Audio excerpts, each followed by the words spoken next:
मुजफ्फरपुर जिले के गायघाट प्रखंड के राजकीय मध्य विद्यालय गोदनपट्टी में नीतीश कुमार की शिक्षा व्यवस्था को लेकर तमाम दावे झूठ प्रतीत होते नजर आ रहे हैं। स्वच्छता अभियान का नारा यहां मजाक सा लगता है।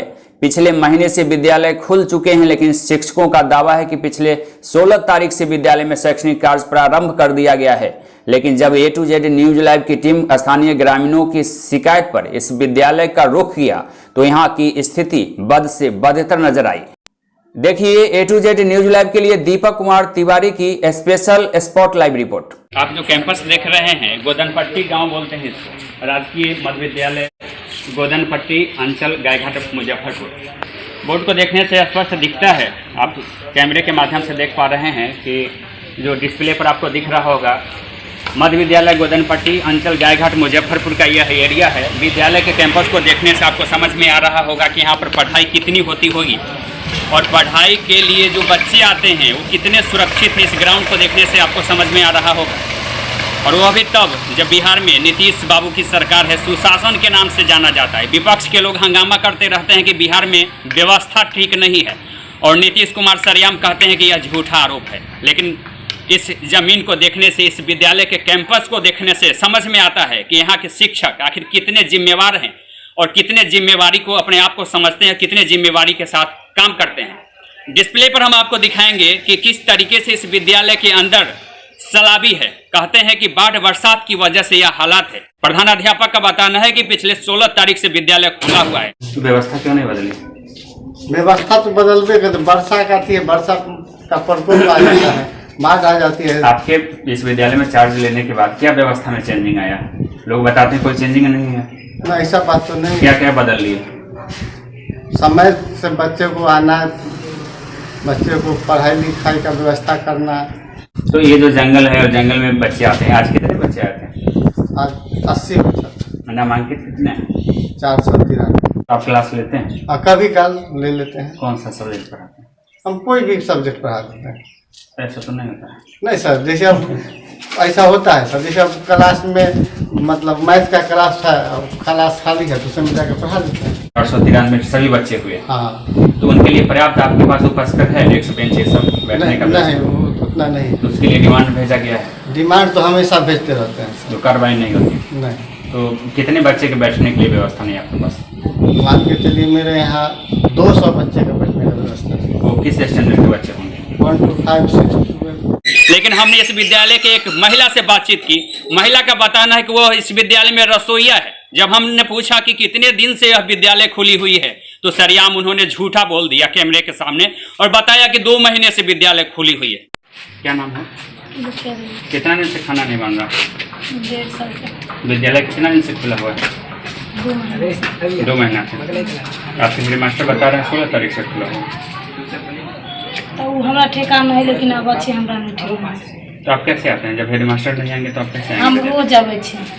बच्चों से हमने बातचीत किया, कुछ गार्जियन के द्वारा, कुछ शिक्षकों के द्वारा उन्हें समझाया गया कि बताना कि विद्यालय में पढ़ाई होती है। लेकिन जब शिक्षकों से हमने बातचीत की, उनकी अपनी बेबसी है। उनका बताना है कि विद्यालय में जो अस्वच्छता है उसको साफ करा लिया जाएगा। साफ सफाई की व्यवस्था कितना दिन में सुधर जाएगा? ये सब बस अब दुर्गा पूजा से पहले हम सुधार कर देंगे। काफी टाइम हो गया दुर्गा पूजा। 1 सप्ताह दे दीजिए, 10 दिन का समय दे दीजिए, 10 दिन का समय दे दीजिए। सर तो बोल रहे हैं पिछले 1.5 महीना से विद्यालय खुला हुआ है, लेकिन अब तक व्यवस्था नहीं बदली। तो सारे का विद्यालय खुलने के बाद सर बेंच डेस्क नहीं है, बच्चा को बैठने में दिक्कत होती है। और फिर 7वां 8वां का बच्चा जो है सो बेंच पे बैठते हैं। उसके बाद जो शेष क्लास है सब बच्चे नीचे बैठते हैं। तो बाढ़ बरसात की वजह से बच्चे कैसे आते होंगे? कैसे प्रार्थना होती है?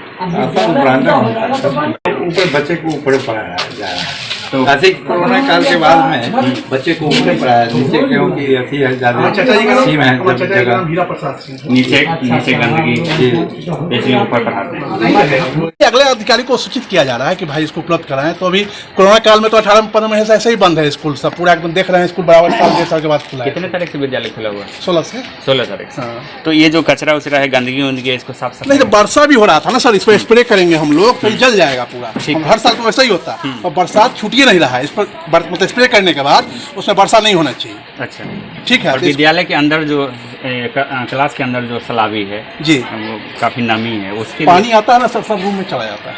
तो कैसे ठीक होगा? उसको मिट्टी भराई होगा ना उसमें। मिट्टी भराई करना, जी, क्लास के अंदर भरेंगे। नीचे में मिट्टी भर के फिर से फर्श करना होगा। सर इतना पानी था, वो कल देख रहे हैं, कल डूबा हुआ था अच्छा, नीचे वाला। कल जो तो आप लोग जो पहला दिन विद्यालय आए जी उसमें, और उस अब समय तो इस समय इतना था, तैर के आते थे, तैर के नहीं, पूरा हेल करके पूरा उसको साफ करवाएं। 2 दिन 1 दिन तो साफ करें। तो कब तक ठीक हो जाएगा ये सब? सर 1 आध महीने के अंदर में सब एकदम नॉर्मल है। जैसे धूप अगर ऐसे जैसे हो रहा है वैसे सब नॉर्मल है। सांप उससे इतना मोटा मोटा सब छेद में है, ऐसा है सर। 2-4 दिन मिला है। अब उसको फिर क्या करें, उसको मारना तो है नहीं, हम लोग मारते नहीं हैं उसको। फिर उसको भगाए, बच्चा सब कुछ अलग अलग हटा के रखते हैं, तो बाढ़ के कारण बर्बाद हो जाता है ना। विद्यालय का जो शौचालय है उसको हम आपको दिखाएंगे। देखने से आपको समझ में आ रहा होगा कि ऐसी शौचालय की व्यवस्था तो जो लाचार दीनहीन जो लोग होते हैं उनके घरों में भी नहीं होती है। आखिर एक सरकारी विद्यालय में इस तरह की शौचालय की व्यवस्था है, कितना सुरक्षित है विद्यालय के बच्चे? क्या शिक्षा के नाम पर मजाक नहीं तो और क्या हो सकता है? आखिर गायघाट का यह विद्यालय कब बदलेगा? वो अभी तक जब आरजेडी के गायघाट के विधायक निरंजन राय युवा हैं, गांव के बेटा हैं, गायघाट के बेटा हैं, और उनका दावा है कि विद्यालय को हम मॉडल रूप में बनाएंगे, विद्यालय की व्यवस्था को सुधार लेंगे।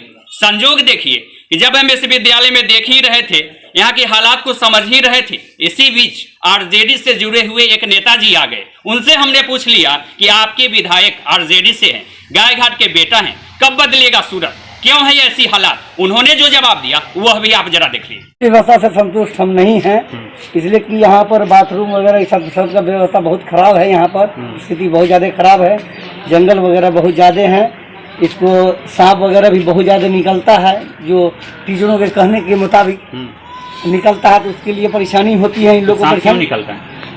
अब यहाँ पर कचरा इतना ज़्यादा लगा हुआ है तो निकलना ही निकलना है। साफ सफाई कराना पड़ेगा, साफ सफाई कराना पड़ेगा।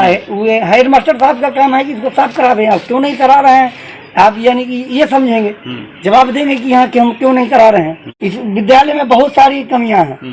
सबसे पहले इन लोगों को डिमांड करना चाहिए था कि विद्यालय का जो अभी जो इतना नीचे विद्यालय बना हुआ है उसमें अभी कचरा भरा हुआ है, विद्यालय के अंदर उसमें कीचड़ भरा हुआ है उसके अंदर।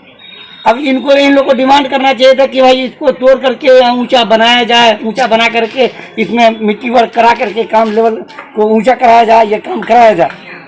और इसके लिए हमारे विधायक जी भी, निरंजन राय जी भी कहते हैं, हमेशा कहते आ रहे हैं कि हमारे क्षेत्र में जितने भी अभी विद्यालय हैं सब उसको ऊंचा स्थान पर यानी कि ले जाना है, उसको जगह पर ले जाना है। तो इसलिए विधि व्यवस्था इसको सही करते टाइट करते हुए और पढ़ाई सही से हो, विधायक से भी पहल करवाएंगे और डीएम से भी मिल करके और डीओ से भी मिल करके इस पर यानी कि विद्यालय के लिए हम कार्रवाई के लिए मांग करेंगे। मेरा नाम गाजी शाहनवाज हुआ, जिला उपाध्यक्ष अल्पसंख्यक प्रकोष्ठ आरजेडी मुजफ्फरपुर। मुजफ्फरपुर जिले का गायघाट प्रखंड का यह हिस्सा है। गायघाट विधानसभा क्षेत्र का गोदनपट्टी गांव इसको बोलते हैं। मध्य विद्यालय है जहां की व्यवस्था को देखकर सरेआम यह समझा जा सकता है कि यह मजाक है। इस गांव के लोगों को अब भी भरोसा नहीं हो रहा है कि उनके बच्चे के पढ़ने के लिए किस तरह की योजना चलती है और कैसे इस विद्यालय की हालात बदलेगी। बाढ़ बरसात के नाम पर, किस्मत की दागाबाजी के नाम पर यह लोग समझ रहे हैं, भोले भाले इंसान इस गाँव के लोग समझ रहे हैं कि शायद ऐसी ही नियति है। यहाँ के लोगों को अब भी किसी योजना के बारे में पूरी जानकारी नहीं है और अपनी किस्मत की भरोसे इनकी जिंदगी कटती जा रही है। इनके भविष्य के साथ खिलवाड़ किया जा रहा है। Deepak Kumar Tiwari, A to Z news live, Muzaffarpur Bihar.